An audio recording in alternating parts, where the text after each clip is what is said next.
మొన్న జగన్మోహన్ రెడ్డి గారు press meet పెట్టినప్పుడు యథావిధిగా ఎప్పుడు ఎలా అయితే విషం చిమ్ముతారో, ఎప్పుడు ఎలా అయితే అబద్ధాలు చెప్తారో అలాంటి అబద్ధాలే చెప్పారు. ఈ అబద్ధాలను అమరావతి మీద చెప్పారు. అంటే ఒక ఒక స్క్వేర్ ఫీట్కి అమరావతిలో అయ్యే ఖర్చు దాదాపుగా 11,000 నుంచి 14,000 రూపాయలు అవుతుంది. సో ఇంత భారీ స్థాయి వ్యయం ఎక్కడా జరగలేదు. సో ఇదంతా అమరావతిలో దోపిడీ కోసం చేస్తున్నటువంటి నిర్మాణ వ్యయం అని చెప్పి ఆయన చెప్పాడు. కానీ ఆయన చెప్పింది అక్షరాల పచ్చి అబద్ధం. సో 6,000 నుంచి 7,000 మాత్రమే ఒక స్క్వేర్ ఫీట్కి అవుతున్నటువంటి ఖర్చు. అయితే ఇదే సమయంలో చాలామందికి అనుమానం, అదైనా ఎక్కువ తక్కువ అనే అనుమానం ఉంది. దీనికి గాను మనం సెంట్రల్ విస్టా ఏదైతే న్యూ పార్లమెంటు భవనం ఉందో న్యూఢిల్లీలో, దానితో పోల్చినా, మన పక్కనే ఉన్నటువంటి తెలంగాణ సెక్రటరేట్లో ఇటీవల కట్టినటువంటి సెక్రటరేట్తో పోల్చినా, లేదా జగన్మోహన్ రెడ్డి ఋషికొండ ప్యాలెస్తో పోల్చినా కానీ ఈ అమరావతి నిర్మాణ వ్యయం అనేది చాలా తక్కువ ఖర్చుకే జరుగుతుంది. ఒక స్క్వేర్ ఫీట్కి ఎంత అవుతుంది అనేది మన దగ్గర ఒక మ్యాప్ కూడా ఉంది. దాన్ని నేను ఒకసారి చూపిస్తాను. అయితే జగన్ ఏం మాట్లాడారో ఫస్ట్ ఒక్కసారి విందాం. ఆయన ఎక్కడా లేని విధంగా కాస్ట్ పర్ ఎస్ఎఫ్టీ అడుక్కు అయ్యే ఖర్చు ఏకంగా 11,000 నుంచి 14,000 అవుతా ఉంది. కాస్ట్ పర్ ఎస్ఎఫ్టీ ఎక్కడా చూడని విధంగా, ఎక్కడా లేని విధంగా అడుక్కు అయ్యే ఖర్చు 11,000 నుంచి 14,000 దాకా ఎందుకు అవుతా ఉంది? ఇన్ఫ్రాస్ట్రక్చర్ విన్నారు కదా.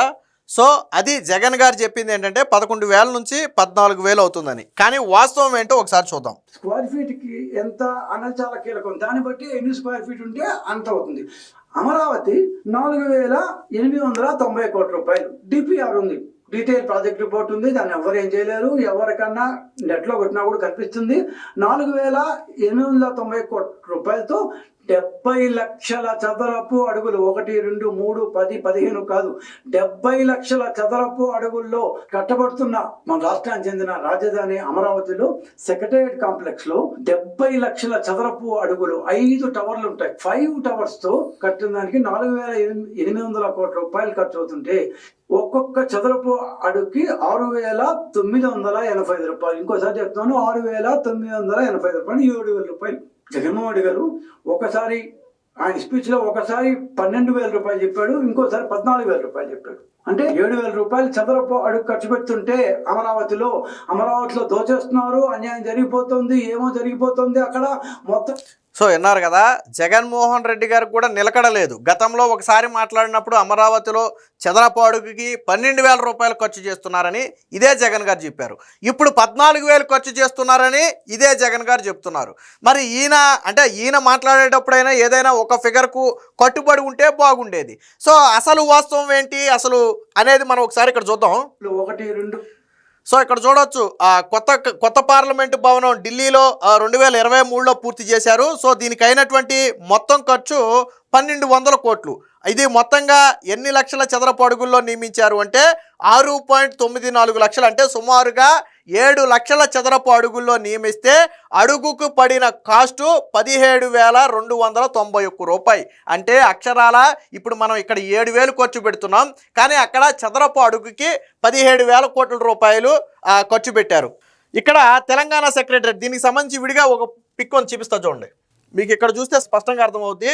సో ఢిల్లీలోని కొత్త పార్లమెంటు భవనాన్ని 6.94 లక్షల చదరపు అడుగుల్లో నియమిస్తే దానికైనా మొత్తం ఖర్చు 1,200 కోట్లు. అంటే ఒక చదరపు అడుగుకి 17,291 రూపాయలు పడుతుంది. ఇక తెలంగాణ సెక్రటరేట్, ఇటీవల కట్టినటువంటి తెలంగాణ సెక్రటరేట్ను మొత్తం 10 లక్షల చదరపు అడుగుల్లో నియమించారు. దీనికైనా మొత్తం ఖర్చు 650 కోట్ల రూపాయలు.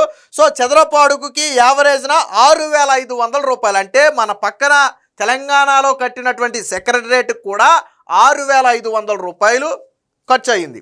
ఇక ఋషికొండ ప్యాలెస్, జగన్మోహన్ రెడ్డి గారు కట్టుకున్న ఋషికొండ ప్యాలెస్ ఉంది కదా, దీని ఖర్చు చూద్దాం. దీని ఖర్చు మొత్తం ఇది 1.4 లక్షల చదరపు అడుగుల్లో నియమించారు. దీనికైనా మొత్తం 500 కోట్లు, అంటే 475 కోట్లు సుమారే ఎంతో అయినట్టుంది. 500 కోట్లు అంటే యావరేజ్న ఒక అడుగుకే పెట్టిన ఖర్చు, ఒక చదరపు అడుగుకి పెట్టిన ఖర్చు 35,000. ఎందుకు ఇంత కాస్ట్ అయిందంటే దీనిలో ఇంటీరియల్ అంతా కూడా హై కాస్ట్ ఇంటీరియల్. మనం ఆల్రెడీ దీని మీద గతంలో వీడియో చేసుకున్నాం. జగన్మోహన్ రెడ్డి గారి బాత్రూమ్ టబ్బే దాదాపుగా 60 లక్షలు 70 లక్షలు. ఆయన అందులో తిప్పే ట్యాపే దాదాపు 1,00,000 రూపాయలు, సీలింగ్కి పెట్టినటువంటి లైటే 7-8 లక్షల రూపాయలు, సో కొమ్మోడ్డే 28 లక్షల రూపాయలు. మనం ఉదయాన్నే వెళ్ళే కొమ్మోడ్డు ఉంది కదా, ఆ కొమ్మోడ్డే దాదాపుగా 28 నుంచి 30 లక్షల రూపాయలు. సో అంత కాస్ట్లీ ఎక్విప్మెంట్ పెట్టారు కాబట్టి దానికి 35,000 రూపాయలు అయింది. ఇప్పుడు అమరావతి నిర్మాణాన్ని వీటన్నిటితో పోలిస్తే ఇక్కడ చాలామందికి తెలియని విషయం ఏంటంటే ఇది 70 లక్షల చదరపు అడుగుల విస్తీర్ణంలో జరుగుతున్నటువంటి నిర్మాణాలు. ఇప్పటి వరకు మనం చూసింది 6 లక్షలు, 7 లక్షలు, 10 లక్షలు మాత్రమే చూసాం. కానీ అమరావతి 70 లక్షల చదరపు అడుగుల విస్తీర్ణంలో జరుగుతుంది. దీనికి గాను ప్రభుత్వం పెట్టినటువంటి అమౌంట్ డిపిఆర్, డీటెయిల్డ్ ప్రాజెక్ట్ రిపోర్ట్లో ఈ డీటెయిల్స్ మొత్తం కూడా ఉంటాయి. ఇది మన ఇష్టం వచ్చినట్టు మార్చడం కుదరదు. డిపిఆర్ అనేది ఆ ప్రాజెక్టుకి గుండెకాయ వంటిది. సో అలాంటి డిపిఆర్ మీరు కావాలంటే నెట్లో కొడితే మీకు కూడా వచ్చేస్తుంది, అందులోనే క్లియర్గా ఉంటుంది. ఈ డిపిఆర్లో ఎంత చెప్పారు వాళ్ళు? 4,890 కోట్ల రూపాయలు. అంటే మనం ఈ 70 లక్షల చదరపు అడుగుల్ని గన దీంతో క్యాలిక్యులేట్ చేస్తే, బై చేస్తే ఒక చదరపు అడుగుకి 6,985 రూపాయలు. అంటే వీటన్నిటితో పోలిస్తే నియర్ తెలంగాణ సెక్రటరేట్తో సమానంగా ఒక 300-400 రూపాయలు వేరియేషన్తో తెలంగాణ సెక్రటరేట్ కాస్ట్ ఎంత అయితే అయిందో దీనికి కూడా ఎంత అవుతుంది.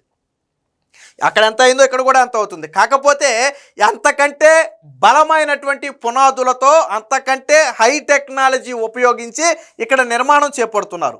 సో మరి ఇక్కడ పార్లమెంటు భవనంతో పోల్చండి, లేదా జగన్మోహన్ రెడ్డి రుషికొండ ప్యాలెస్తో పోల్చండి, ఇప్పుడు ఎంత వచ్చింది? చాలామంది తెలియక పాపం పిచ్చోళ్ళు ఏం చెప్తారంటే 600 కోట్లతోనూ 650 కోట్లతోనూ అద్భుతమైన సెక్రటరేట్ వచ్చేసింది ఏది తెలంగాణకి, చంద్రబాబు గారు కట్టలేరా అంటారు. చంద్రబాబు గారు చంద్రబాబు గారు 600 కోట్లతో సెక్రటరేట్ కడతారు. కానీ మనకి సెక్రటరేట్ ఒకటే కాదు కదా, అసెంబ్లీ కావాలి, హైకోర్టు కావాలి, ఇతర ప్రభుత్వ భవనాలు కావాలి. సో వీటన్నిటి నిర్మాణం ఎన్ని లక్షల చదరపు అడుగుల్లో జరుగుతుంది? 70 లక్షల చదరపు అడుగుల్లో జరుగుతుంది. తెలంగాణ సెక్రటరేట్ కూడా చిన్నదేం కాదు, 10 లక్షల చదరపు అడుగుల్లో నిర్మించారు. దాన్ని కూడా ఒక సెక్రటరేట్కే 10 లక్షల అడుగులు పెట్టారు. మరి ఆ లెక్కన మనకి ఇంకా హైకోర్టు కావాలి, అసెంబ్లీ కావాలి, ఇతర ప్రభుత్వ భవనాలు కావాలి. మరి దానికి ఎంత పెట్టాలి? సో సెక్రటరేట్ కంటే పెద్దగా ఉండాలి. మరి కాబట్టి అంత ఖర్చు అవుతుంది. అంటే జగన్ చెప్పినటువంటి 14,000 అనేది పచ్చి అబద్ధం. ఒక చదరపు అడుగుకి జగన్మోహన్ రెడ్డి రుషికొండ తాడేపల్లి ప్యాలెస్కి ఎంత అయిందో కూడా జగన్మోహన్ రెడ్డి సరే ఆయన సొంతగా కట్టుకున్నప్పటికీ కూడా ఎంత ఖర్చు అయిందో చెప్తే బాగుండేది. ఇది ప్రభుత్వ ధనంతో కట్టింది, రుషికొండ ప్యాలెస్ అనేది ప్రభుత్వ ధనంతో కట్టింది. మరి వీళ్ళ నాయకుడు చదరపు అడుగుకి 35,000 రూపాయలు ఖర్చు పెడితే దానికి నోరు మెదపలేదు ఏ రోజు. కానీ ఈరోజు చదరపు అడుగుకి 7,000 రూపాయలు ఖర్చు పెట్టి అత్యాధునిక టెక్నాలజీతో, అత్యాధునిక హంగులతో నిర్మిస్తున్నటువంటి భవనాన్ని మటుకి 14,000, అంటే ఆల్మోస్ట్ 7,000ని డబల్ చేసి 14,000 అని చెప్పి జగన్ చెప్తున్నాడు. అంటే జగన్మోహన్ రెడ్డి పోనీ ఎందులో చూసి చెప్పాడో చెప్పడాయన. ఇప్పుడు డీటెయిల్డ్ ప్రాజెక్ట్ రిపోర్టు డిపిఆర్లో ఉన్నటువంటి వివరాలు ఇవి. జగన్మోహన్ రెడ్డి మాట్లాడినా డిపిఆర్ వివరాలనే బేస్ చేసుకుని మాట్లాడాలి. ఎందుకంటే అది ప్రాజెక్టు డీటెయిల్డ్ రిపోర్ట్స్ అనేది అందులోనే ఉంటాయి. దాని ప్రకారమే ప్రాజెక్ట్ అనేది ముందుకెళ్ళద్ది. మధ్యలో ఎవరు పడితే వాళ్ళు మార్చడం కానీ లేదా మార్పులు చేర్పులు చేయడం కానీ కుదరదు. అలా కుదరకుండా ఉండడం కోసం పెట్టేది డిపిఆర్. ఆ ప్రాజెక్టుని రిపోర్ట్ చేసుకుని మాట్లాడాలి. కానీ జగన్మోహన్ రెడ్డి మాత్రం తన పత్రికలో వచ్చినటువంటి వాటిని ఆధారంగా చేసుకుని మాట్లాడతాడు. తన పత్రికలో రాస్తారు కదా అభూత కల్పనలు, దాన్నే న్యూస్ అనుకుంటాడు ఆయన, అయ్యే నిజం అనుకుంటాడు ఆయన, వాటిని తీసుకొచ్చి మాట్లాడతాడు. మరి 14,000 అనేది పచ్చి అబద్ధం కదా. ఇది కూడా ఎందుకు వీటితో పోల్చి చెప్పాల్సి వచ్చిందంటే, అంటే ఇతర ప్రాంతాల్లో జరుగుతున్నటువంటి నిర్మాణ వ్యయాలతో పోలిస్తే అమరావతి నిర్మాణ వ్యయం తక్కువే. మీరు జగన్మోహన్ రెడ్డి కట్టిన ప్యాలెస్తో పోల్చుకున్నా లేదా ఢిల్లీ న్యూ పార్లమెంట్ భవనంతో పోల్చుకున్నా తక్కువే. ఇక్కడ తెలంగాణ సెక్రటరేట్తో సమానంగా ఉన్నాం. ఆల్మోస్ట్ ఒక 400 రూపాయలు అటు ఇట్లో ఒక చదరపు అడుగుకి. సో అది వేరియేషన్ అనేది చాలా చిన్నది. ఎందుకంటే మనం ఇంకా హై టెక్నాలజీతో, అత్యాధునిక హంగులతో మనం నిర్మిస్తున్నాం వాస్తవానికి. సో ఆతో పోలిస్తే ఆ 400 అనే వ్యత్యాసం అనేది చాలా చిన్నది. కానీ జగన్ చెప్పే అబద్ధాలు ఎలా ఉన్నాయో చూశారు కదా. ఈ సాక్షి కావచ్చు, వైసీపీ పేటీఎం బ్యాచ్ కావచ్చు, దీన్ని అంచనా కట్టి ఒక చదరపు అడుగుకి 14,000 అంటే 70 లక్షల చదరపు అడుగులకి ఎంత అవుద్ది అని ఈ టైపు ఎలివేషన్లు ఇస్తున్నారు. కానీ మీరు చెప్పాల్సింది ఇది అఫీషియల్గా తెలుగుదేశం పార్టీ విడుదల చేసింది డిపిఆర్, డీటెయిల్డ్ ప్రాజెక్ట్ రిపోర్ట్. పార్టీలతో సంబంధం లేకుండా అమరావతి ప్రాజెక్టుకు సంబంధించినటువంటి డిపిఆర్లో దీనికి సంబంధించిన వివరాలు ఉంటాయి. అలాగే ఏ బిల్డింగ్ ఎన్ని లక్షల చదరపు అడుగుల్లో ఉంది, దానికోసం కేటాయించిన బడ్జెట్ ఎంత అనేది కూడా క్లియర్గా డీటెయిల్డ్గా రిపోర్ట్స్ అన్నీ అందులో ఉంటాయి. ఒకవేళ ఎవరికైనా అనుమానం ఉంటే దాన్ని ఓపెన్ చేసి చూసుకోవచ్చు. సో కాబట్టి జగన్మోహన్ రెడ్డి లెగిస్తే నిత్యం అమరావతి మీద 1,00,00,000 కోట్లని ఎందుకు విషం చిమ్ముతున్నాడు అంటే ఇలాగే విషం చిమ్ముతున్నాడు. నిజంగానే మీరు చెప్పిన లెక్క ప్రకారం 5,000 కోట్లతో అద్భుతమైన బిల్డింగ్స్ రెడీ అయిపోతున్నాయి. దానికి ఎందుకు 1,00,000 కోట్లు? అవసరం లేదు కదా 1,00,000 కోట్లు. సెల్ఫ్ ఫైనాన్స్ ప్రాజెక్టు ఆల్రెడీ కొన్ని నిర్మాణాలు జరిగితే మిగతా నిర్మాణాలు ఆటోమేటిక్గా జరుగుతాయి. ఇప్పుడు ఎస్ఆర్ఎం కానీ విట్టి కానీ అక్కడికి ఎలా వచ్చాయి? అదేమన్నా ప్రభుత్వ సొమ్ము పెట్టారా? వాళ్ళు పెట్టలేదు కదా. వచ్చిన తర్వాత దాని చుట్టుపక్కల కూడా డెవలప్ అయింది. అలాగే అమరావతి కూడా రేపు సెల్ఫ్ ఫైనాన్స్లో తనంతట తానుగా డెవలప్ అవుతుంది. కాకపోతే దానికి కొంచెం టైం పడుతుంది. బట్ ప్రభుత్వ భవనాల నిర్మాణం అనేది కీలకమైనటువంటి అంశం కాబట్టి ప్రభుత్వం దాని నిర్మాణాన్ని వేగంగా చేస్తుంది. ఏది ఏమైనా జగన్మోహన్ రెడ్డి లెగిస్తే నిత్యం అమరావతి మీద విషం చిమ్ముతాడు అని ఈ మాటలను బట్టి మరొకసారి అర్థమైంది.